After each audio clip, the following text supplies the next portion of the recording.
After President Trump made his first speech to Congress in February 2017, he was filmed showing his appreciation for U.S. Supreme Court Justice Anthony Kennedy. "Say hello to your boy," Trump told Kennedy, seemingly referring to his son, Justin. "Special guy. Your kids have been very nice to him," Kennedy answered. This article originally appeared in Salon. "They love him, and they love him in New York. He's a great guy," Trump said.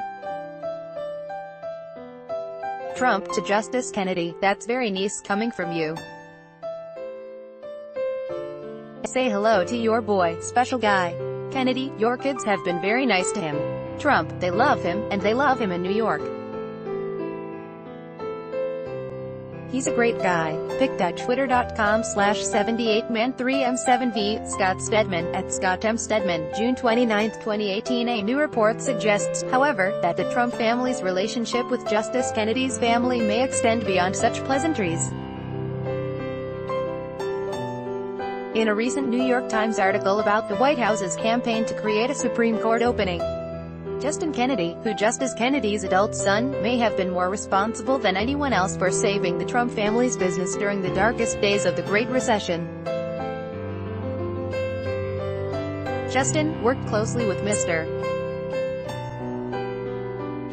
Trump when he was a real estate developer, Adam Lipnick and Maggie Haberman reported, citing two people with knowledge of his role.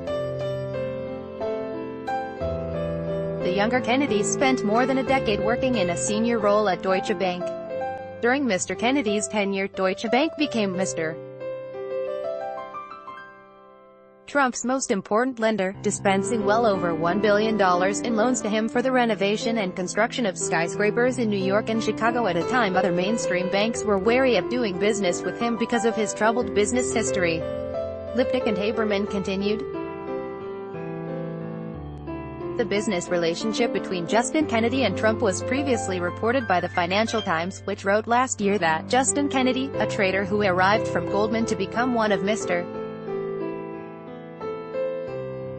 Trump's most trusted associates over a 12-year spell at Deutsche, is the son of a Supreme Court justice.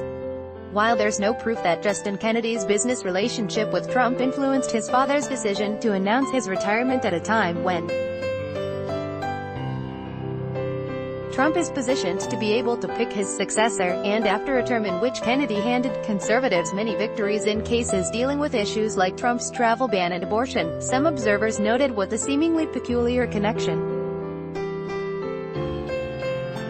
"I'm appalled by the relationship between Justice Kennedy's son and Trump. I'm sure my Giorno friends are digging. But I have a larger question. How do you get $1 billion in loans with bad credit?" Bikari Sellers, @Bikari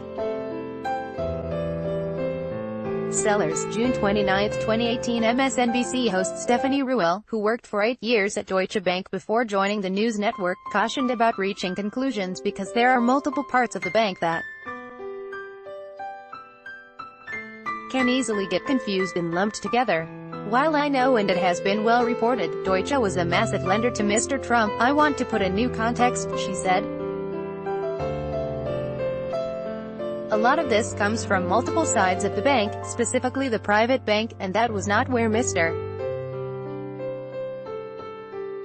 Kennedy worked." Citing two former members of senior management, Ruhle said, "A lot of the recent lending comes from the private bank, most of which was done after Justin left the bank. The business Mr. Kennedy ran was part of a real estate team that had some business. It was not part of the private bank business." Ruhle continued. "To say that he was the point guy that lent all of this money to Trump, I think, is short-sighted. It's a lot more complicated. I worked at Deutsche Bank for 8 years. I worked with Justin Kennedy the first, read the stories, reached out to some former colleagues for their reaction. Here's some broader context, perspective, neither of which fit in 240 Characters, Part 1 half picked out twitter.com/uggateukixflow, Stephanie Ruel, @Ruel, June 29, 2018 Michael Avenatti, the lawyer representing adult film star Stormy Daniels who is currently suing President Trump, called the New York Times story a complete sideshow. Stop devoting energy. He retired as was his RT. It doesn't matter why. What matters is what to do about it and how to avoid serious consequences for the next 30 years.